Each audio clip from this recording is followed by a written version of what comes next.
श्रद्धा से कमेंट्स में जरूर लिखे जय माँ लक्ष्मी, जय माता दी, माता रानी सदैव आप पर अपनी कृपा बरसाती रहे। दोस्तों, माता लक्ष्मी भूल कर भी ऐसे घर में नहीं जाती, चाहे आप नाक रगड़ लीजिए, लेकिन ये गलतियां माता लक्ष्मी को घर में नहीं आने देती। दोस्तों, हर व्यक्ति की सुख समृद्धि काफी हद तक ऐसी स्त्री पर निर्भर करती है जो घर के सारे काम करे और सभी का ख्याल रखे। लेकिन कुछ ऐसे काम है जो महिलाओं को नहीं करने चाहिए, क्योंकि ऐसा करने से घर में महालक्ष्मी कभी भी नहीं आती। चाहे आप नाक रगड़ लेना, माथा रगड़ लेना, लेकिन माता लक्ष्मी ऐसे घर में हमेशा क्रोधित रहती है। दोस्तों, अगर आप अपने जीवन में कुछ नया सीखना चाहते हैं तो इस वीडियो को लाइक करें, अपने दोस्तों के साथ शेयर करें, और अगर आपने अभी तक चैनल को सब्सक्राइब नहीं किया है तो जल्दी से सब्सक्राइब करके बेल आइकन भी जरूर प्रेस कर लें, क्योंकि हम ऐसी कई धार्मिक जानकारी शेयर करते रहते हैं जिससे आपको फायदा मिलेगा।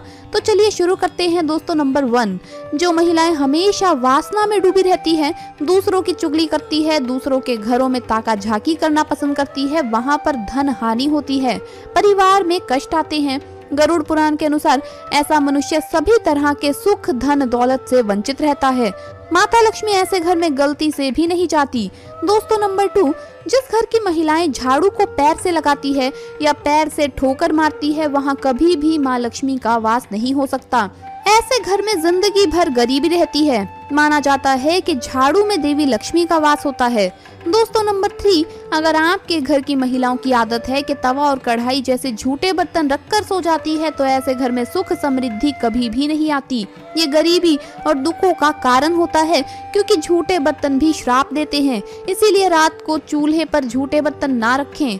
दोस्तों, नंबर 4, जिस घर की महिलाएं ठोकर से दरवाजा खोलती है या बंद करती है, वहां से धन की देवी माँ लक्ष्मी नाराज होकर हमेशा के लिए चली जाती है। इसीलिए अगर आपके घर में ऐसा होता है तो तुरंत उसे रोक दें। दोस्तों, नंबर 5, अगर आपके घर की कोई महिला घर की दहलीज पर बैठकर भोजन करती है तो उस घर की बर्बादी का कारण बनता है। हिंदू शास्त्रों में इसे बेहद ही अशुभ माना जाता है।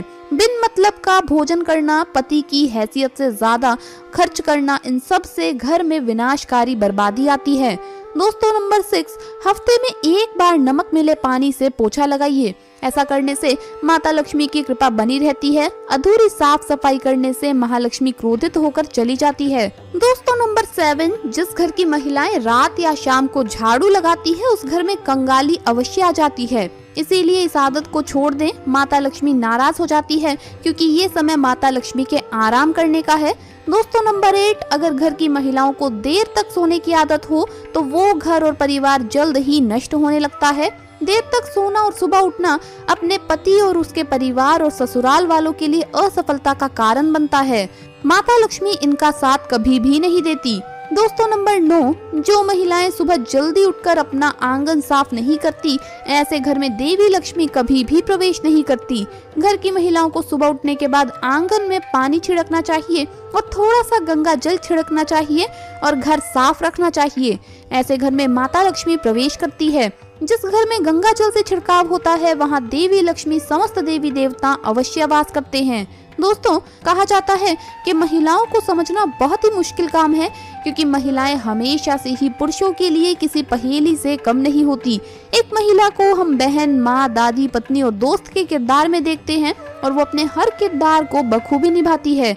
ऐसे में हम ये जानते हैं कि महिलाओं के सुंदर लहराते हुए बाल न सिर्फ उनकी खूबसूरती को निखारते हैं, बल्कि ये उनके अच्छे भाग्य को भी दर्शाते हैं। सामुद्रिक शास्त्र में महिलाओं के बालों की बनावट और उसके बारे में संपूर्ण जानकारी मिलती है। बालों की बनावट, रंग के आधार पर ही उनके स्वभाव की पहचान की जा सकती है। किसी भी महिला के बालों को देखकर उस महिला का व्यक्तित्व और स्वभाव का पता लगाया जा सकता है। लेकिन महिलाओं में चिंता की बात तब होती है जब उनके बालों की बनावट गलत हो। शास्त्रों में ऐसे बाल शुभ नहीं माने जाते। तो चलिए जानते हैं। दोस्तों, नंबर 1, सबसे कम बाल और बेजान और पतला बाल। ज्योतिष शास्त्र में माना जाता है कि जिन महिलाओं के कम और पतले बाल होते हैं तो उन्हें कई सारी परेशानियों का जीवन में सामना करना पड़ता है। ज्योतिष शास्त्र में महिलाओं की टूटे और गले बाल अशुभ माने जाते हैं। ऐसी महिलाएं जहां भी होती है उस घर में कामयाबी जल्दी प्राप्त नहीं होती। ऐसे बाल वाली महिला किसी बीमारी से भी ग्रस्त रहती है। दोस्तों नंबर 2, लंबे और घुंघराले बाल। ज्योतिष शास्त्र में ऐसे बाल बहुत ही महत्वपूर्ण माने जाते हैं। शास्त्रों में कहा जाता है कि लंबे और घने बाल शुभता को दर्शाते हैं। ऐसे बाल साक्षात माता लक्ष्मी का प्रतीक माने जाते हैं। वहीं लंबे बाल और घुंघराले बाल वाली महिलाओं की खूबसूरती में 4 चांद तो लगते ही है। साथ ही ऐसे में ये लोग जहाँ भी जाते हैं दौलत चुंबक की तरह आती है। दोस्तों नंबर 3, बालों का बार बार टूटना। जिन महिलाओं के बाल अगर बार बार टूट जाते हैं तो ये शुभ लक्षण नहीं होता। ज्योतिष शास्त्र में जिस महिला के बाल अगर हमेशा गिरते रहते हैं तो वहाँ पर कर्ज भी बढ़ता है और पैसा भी पानी की तरह बह जाता है। इसीलिए इन लक्षणों को नजरअंदाज ना करें। दोस्तों नंबर 4, जमीन पर पड़ा बाल नकारात्मक ऊर्जा को आकर्षित कर सकता है। अक्सर देखा जाता है कि जब किसी महिला के बाल टूट जाते हैं तो उन्हें वो जमीन पर डालकर नजरअंदाज कर देती है, जिसके कारण टूटे हुए बाल किसी गलत व्यक्ति के हाथ लग जाते हैं जो उसका गलत इस्तेमाल कर सकता है, यानी टोना टोटका द्वारा आपको अपने वश में कर सकता है और यह आपके परिवार के लिए भी खतरनाक हो सकता है। यहाँ तक कि आपकी मौत का जाल भी बुना जा सकता है। इसीलिए सावधान रहें और अपने टूटे हुए बाल किसी अनजान व्यक्ति को ना दें और ना ही टूटे हुए बाल इधर उधर फेंकें। हमेशा टूटे हुए बाल हाथों में लपेटकर किसी चीज में बांधकर फेंक देने चाहिए। इसी में आपकी भलाई है। दोस्तों नंबर 5, महिलाओं के बाल और उनकी एक गलती पूरा परिवार बर्बाद कर सकती है। शास्त्रों के अनुसार शाम के वक्त अगर आप एकांत में हैं तो तुरंत अपने सर पर पल्लू डाल लें, इसी में आपकी भलाई है। वहीं रात के समय कभी भी खुले बाल नहीं सोना चाहिए, ऐसा करने से बुरी आत्माएं आप पर हावी हो सकती है।